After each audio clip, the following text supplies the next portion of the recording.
கல்கியின் பார்த்திபன் கனவு பாகம் 3 அத்தியாயம் 33 அமாவாசை முன்னிரவு. நான் மீனாட்சி. கடந்த அத்தியாயத்துல உறையூர் சிறைச்சாலையில இருந்த விக்ரமனை காஞ்சிமா நகருக்கு அனுப்புறதுக்காக அமாவாசை முன்னிரவு மாரப்பன் வந்தான். அதற்கு பிறகு என்ன நடந்தது வாங்க கதைக்குள்ள போகலாம்.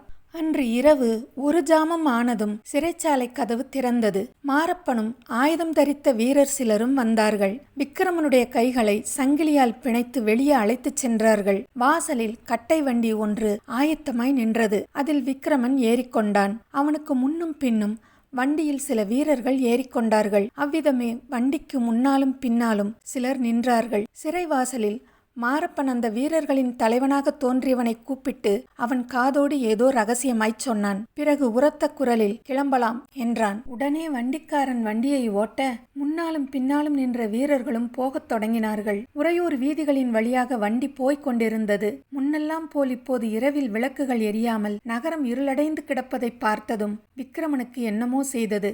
ஆகா, சோழ நாட்டு தலைநகரமான உறையூர்தானா இது? ஏனுங்க சாமிங்களே, இந்த பிள்ளையாண்டான் யாரு? இவனை எங்கே அழைத்து போறீங்க என்ற பேச்சை கேட்ட விக்ரமன் திடுக்கிட்டான். பேசியவன் வண்டிக்காரன் தான். ஆனால் அந்த குரல் பொன்னன் குரலாக அல்லவா இருக்கிறது? அப்படியும் இருக்க முடியுமா?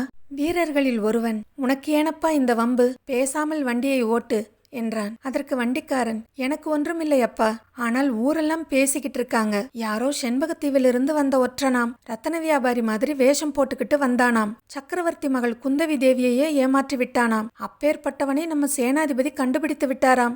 அப்படியெல்லாம் ஊரிலே பேச்சாயிருக்கே, அவன்தானா இவன் என்று கேட்டேன் என்றான்.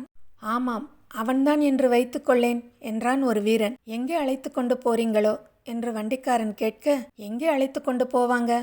காஞ்சிமா நகருக்குத்தான் என்று மறுமொழி வந்தது. அடே அப்பா, அவ்வளவு தூரமா போக வேண்டும்? நீங்கள் 7-8 பேர் காவலுக்கு போகிறீர்களே, போதுமா? வழியில் இவனுக்கு யாராவது ஒத்தாசை செய்து தப்பிக்க வைத்து விட்டுட்டாங்கன்னா என்ன செய்வீங்க என்றான் வண்டிக்காரன். பேசுகிறவன் உண்மையில் பொன்னன் தானோ? தனக்குத்தான் செய்தி தெரிவிக்கிறானோ? வழியில் வந்து ஒத்தாசை செய்வதாக கூறுகிறானோ?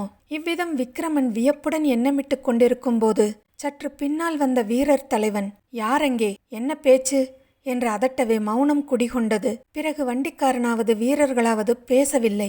காவேரி கரைக்கு வந்ததும் வண்டி நின்றது. விக்ரமனும் வண்டியிலிருந்த வீரர்களும் இறங்கினார்கள். ஆற்றங்கரையோரமாக ஒரு படகு ஆயத்தமாய் இருந்தது.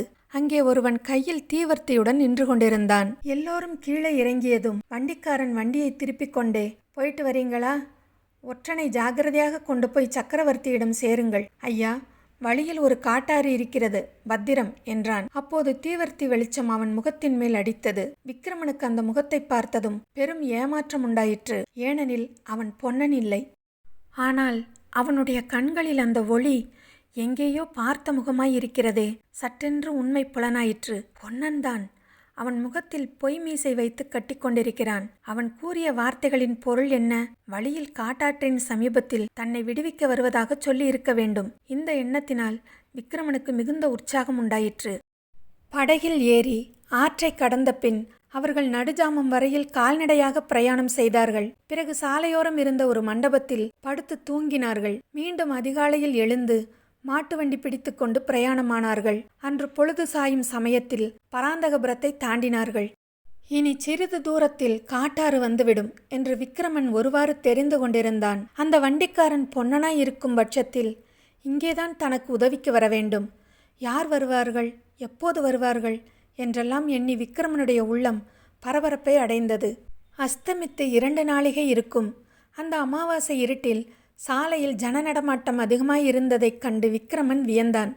ஆங்காங்கு சிறு சிறு கும்பலாக ஜனங்கள் போய்க் கொண்டிருந்தார்கள். கோயிலுக்கு போகிறவர்களைப் போல் அவர்கள் காணப்பட்டார்கள். வெறி பிடித்தவர்களைப் போல் ஆடிக்கொண்டும் பாடிக்கொண்டும் போனார்கள். சிலர் மஞ்சள் வஸ்திரம் அணிந்து கொண்டிருந்தார்கள். ஒவ்வொரு கும்பலிலும் ஒருவன் தீவர்த்தி பிடித்து கொண்டிருந்தான். இன்னும் இந்த கும்பலில் சிலர் நீண்ட கத்திகளை எடுத்துச் சென்றது விக்ரமனுக்கு ஒருவாறு பயங்கரத்தை அளித்தது. இவர்களெல்லாம் யார்? எங்கே போகிறார்கள்? கையில் கத்திகள் என்னத்திற்காக கொண்டு போகிறார்கள்? இந்த காட்சிகளை பார்த்த மாரப்பனுடைய வீரர்கள் தங்களுக்குள் ரகசியமாக பேசிக்கொண்டதில் சில வார்த்தைகள் விக்ரமனுடைய காதிலும் விழுந்தன. பத்திரகாளி, நரபலி, கபால பைரவர் என்னும் சொற்கள் அவனுக்கு திகைப்பையும் பயத்தையும் உண்டாக்கின. மகேந்திர மண்டபத்தின் வாசலில் மகா கபால பைரவரும் மாரப்பனும் பேசிக்கொண்டது அவனுக்கு நினைவுக்கு வந்தது. ஓஹோ, இன்றைக்கு அமாவாசை இரவல்லவா? மாரப்பன் ஒருவேளை தன்னை காஞ்சிக்கு அனுப்புவதாகச் சொல்லி உண்மையில் கபால பைரவனின் பலிக்குத்தான் அனுப்பியிருப்பானோ? இவ்விதம் அவன் எண்ணிக்கொண்டிருக்கும் போதே ஓம் காளி ஜெயகாளி என்ற பல குரல்களின் ஏகோபித்த கோஷம் அவன் காதில் விழுந்து மயிர்கூச்சு உண்டாக்கிற்று. அவ்விதம் கோஷித்தவர்கள் அடுத்த நிமிஷம் விக்ரமன் இருந்த வண்டியை சூழ்ந்து கொண்டார்கள். அவர்கள் கையில் நீண்ட கூரிய கத்திகள் நட்சத்திர வெளிச்சத்தில் மின்னியது தெரிந்தது.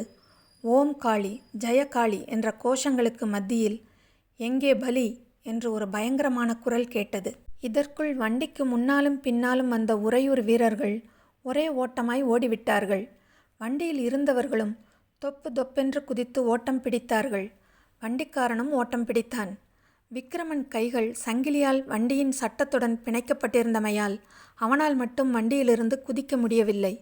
அப்போது வண்டியின் பின்புறத்தில் ஒரு குரல், மகாராஜா பதற வேண்டாம், நான் தான் என்றது. உடனே பொன்னன் வண்டியில் ஏறி சங்கிலிகளை அவிழ்த்தெறிந்தான். விக்ரமன் வண்டியிலிருந்து குதித்ததும் 2 உயர்ஜாதி குதிரைகள் சித்தமாய் நிற்பதைக் கண்டான். மகாராஜா, ஏறுங்கள் குதிரை மேல், ஒரு கணமும் தாமதிப்பதற்கில்லை என்றான் பொன்னன். பொன்னனும் விக்ரமனும் அங்கிருந்து தப்பிச்சு எங்கே போனாங்க, யாரை பார்த்தாங்கங்கிறத அடுத்து வர்ற அத்தியாயத்தில் நாம் பார்க்கலாம். இது வரைக்கும் என்னோடய சேனலை சப்ஸ்கிரைப் பண்ணவங்க எல்லாருக்கும் ரொம்ப நன்றிங்க. தொடர்ந்து கதையை கேளுங்க, சப்ஸ்கிரைப் பண்ணுங்கள். நன்றி.